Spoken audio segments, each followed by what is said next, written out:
नाथद्वारा स्थित विश्व प्रसिद्ध पुष्टि मार्गी श्रीनाथ जी मंदिर की व्यवस्थाओं को लेकर मेवाड़ रियासत के 16 उमराव और वैष्णव परिषद ने गंभीर आरोप लगाए हैं। उनका कहना है कि मंदिर में पिछले 8 महीनों से व्यवस्थाएं चरमराई हुई है। प्रसाद व्यवस्था को लेकर यह भी आरोप लगाया कि प्रसाद में शुद्धता का अभाव है। क्या कहा वैष्णव परिषद के सदस्यों और 16 उमरावों ने, आप भी सुनिए।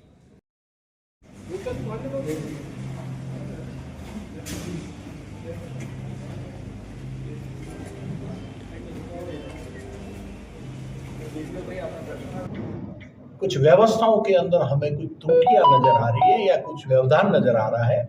आम दर्शनार्थी परेशान हो रहा है और धर्म का जो मूल भाव है वो कहीं छिपता जा रहा है और कुछ ऐसे तत्व जो कि अपना व्यावसायिक इंटरेस्ट या अपना दृष्टिकोण रखते हैं वो यहाँ पर हावी हो रहे हैं। हमारे पास तो मेवाड़ वैष्णव परिषद के लोग आए, सभी उमरावों से निवेदन किया कि आप लोग इकट्ठे हों, और क्योंकि मेवाड़ और उमरावों का श्रीनाथ जी से पुराना नाता रहा है, हमारी जिम्मेदारी है कि कोई भी छोटी सी बात अगर इस बारे में उठती है तो निश्चित रूप से हमको आना है।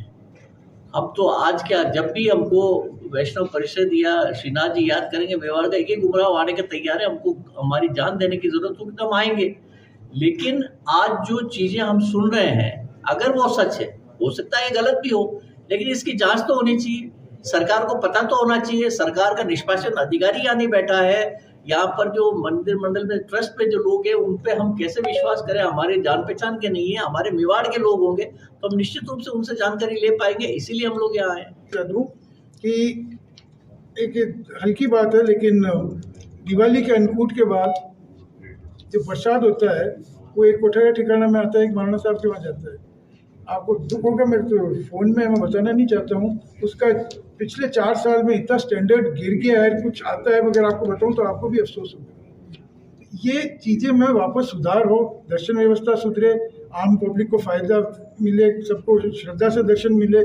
बस, और देखिए डेवलपमेंट में हम कोई खिलाफ नहीं, डेवलपमेंट हो उसका कोई विरोध नहीं कर रहे। वैष्णव परिषद की यही मांग है कि मंदिर की व्यवस्था सुचारू रूप से चले और व्यवस्था अच्छी बने, लोगों को वैष्णव को दर्शन अच्छे रूप में हो, आरती हो, और यहाँ के प्रशासन जो है अपनी जिम्मेदारी समझे और उसका निर्वाह करे। सुप्रीम कोर्ट ने श्रीनाथ जी की संपत्ति और श्रीनाथ जी में जो भी संपत्ति है वो श्रीनाथ जी की मानी, श्रीनाथ जी की मानी है, और महाराज श्री केवल ट्रस्टी है और वो सेवक है, बस उसके अलावा कुछ नहीं है। सारी संपत्तियां श्रीनाथ जी की है। लेकिन आज ये संपत्तियां श्रीनाथ जी की नहीं होकर के बोर्ड में अनधिकृत रूप से जो प्रस्ताव पारित करके वहाँ जो भवनों का निर्माण कर रहे हैं, बहुमंजिली इमारतें खड़ी कर रहे हैं और धर्मशालाएं तोड़ रहे हैं, ये सब अव्यवस्था ही तो है। मेरी बात सुनो, जो प्रबंधक है, जो मंदिर के जो प्रबंधक है, वो नहीं चाहते कि ये अधिकारी यहाँ रहे। ये अधिकारी यहाँ रहेंगे तो हमारी दुकान बंद हो जाएगी।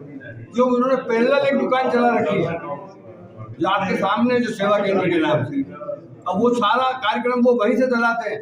वो मैं बताऊं आपको, वो प्रशासनिक अधिकारियों को पसंद नहीं करते हैं। इसमें उनकी मंशा का पता चल जाता है कि क्यों वो पसंद नहीं करते कि सीओ यहाँ रहे, कौन वो पसंद नहीं करते कि प्रशासन ये संपदा अधिकारी यहाँ रहे, या ये चीफ एग्जीक्यूटिव अफसर ये नहीं चाहते हैं यहाँ रहे। इसके पीछे क्या उद्देश्य आप समझ जाओ कि वो क्यों नहीं चाहते, क्यों नहीं चाहते। इस पूरी जड़ के पीछे असल में कौन है, कौन नहीं चाहते? तो असल में जो है मैं कहना चाहता हूँ, तो महाराज तो है अस्वस्थ, अब युवाचार्य हैं जो नवाचार चला रहे हैं, वो आपके सामने, मुझे कोई कहने की जरूरत नहीं है। इन सभी आरोपों पर श्रीनाथ जी टेम्पल बोर्ड और मंदिर दर्शन व्यवस्था से जुड़े लोगों के जवाब का इंतजार रहेगा।